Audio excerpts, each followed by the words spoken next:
পূৰ্বৰ চামগুৰি সমষ্টিৰ অন্তৰ্গত যিখিনি ঠাই তেওঁলোকে এটা পাৰ্লিয়ামেণ্ট ইলেকশ্যন পালে, তেওঁলোকে এটা বাই ইলেকশ্যন পালে।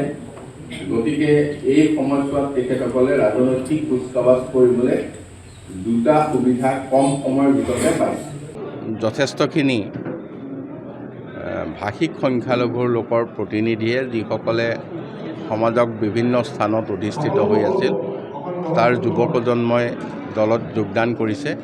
তেখেতসকলক আমি খুব আন্তৰিকতাৰে আঁকোৱালি লৈছোঁ আৰু তেখেতসকলে আহিব লগা দিনত দলৰ দায়িত্ব লৈ দলটোক শক্তিশালী কৰাৰ প্ৰতিশ্ৰুতি দিছে। আমি আশা কৰিছোঁ তেখেতসকলৰ যোগদানে আমাৰ দলটোক শক্তিশালী কৰিব। নিশ্চয় তেখেতসকলে যোৱা সময়ছোৱাত আমাক দীঘলীয়া সময়ৰ কাৰণে পাইছিল। গতিকে তেখেতসকলৰ বিশ্বাস আৰু আস্থাক মই নতশিৰে শ্ৰদ্ধা জনাইছোঁ আৰু তেখেতসকলৰ মই আঁকোৱালি ল'বলৈ বিচাৰিছোঁ। মই ব্যক্তিগত হিচাপত লৈছোঁ, মই অসমখন দলটো মই ভাল পাওঁ। মই আগৰ পৰা অসমখন পৰিষদ দলটো মই লাগি আছিলোঁ আৰু মই আজি আহি পেলাই যোগদান কৰিলোঁ। মইতো ধৰক সংগঠনত আছোঁ, কোচ ৰাজবংশীৰ ছাত্ৰ সন্থা নগাঁও জিলাত আছোঁ আৰু এতিয়া মই অকলশৰীয়াকৈ আহি পেলাই যোগদান কৰিছোঁ। মই দলটোক ভাল পাওঁ, তাৰ কাৰণে যোগদান কৰিছোঁ। 1985 চনৰ পৰা কলিয়াবৰ জাতীয়তাবাদৰ এটা অন্যতম ভেটি।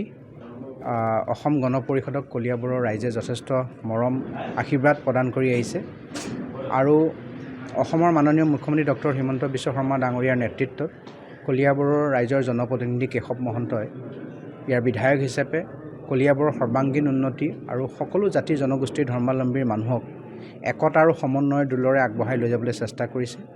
আজি এই সপ্তাহটোত আপোনালোকে দেখিবলৈ পাইছে, আজি কেইদিনমান আগত 5 শতাধিক ছাত্ৰ ছাত্ৰীয়ে যোগদান কৰিছে।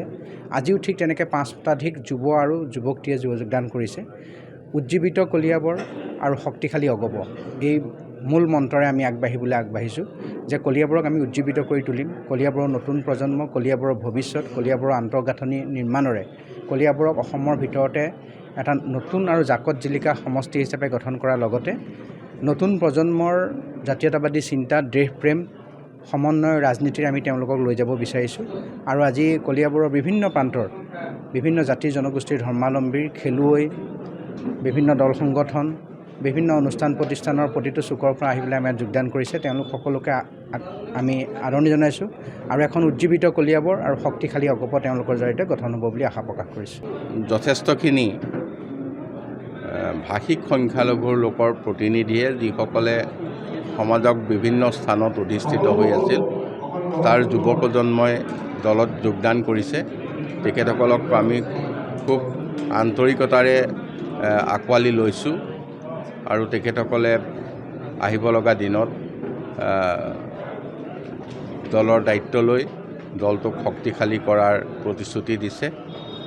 আমি আশা কৰিছোঁ তেখেতসকলৰ যোগদানে আমাৰ দলটোক শক্তিশালী কৰিব।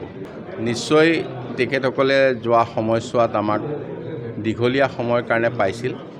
গতিকে তেখেতসকলৰ বিশ্বাস আৰু আস্থাক মই নতশিৰে শ্ৰদ্ধা জনাইছোঁ আৰু তেখেতসকলৰ মই আঁকোৱালি ল'বলৈ বিচাৰিছোঁ।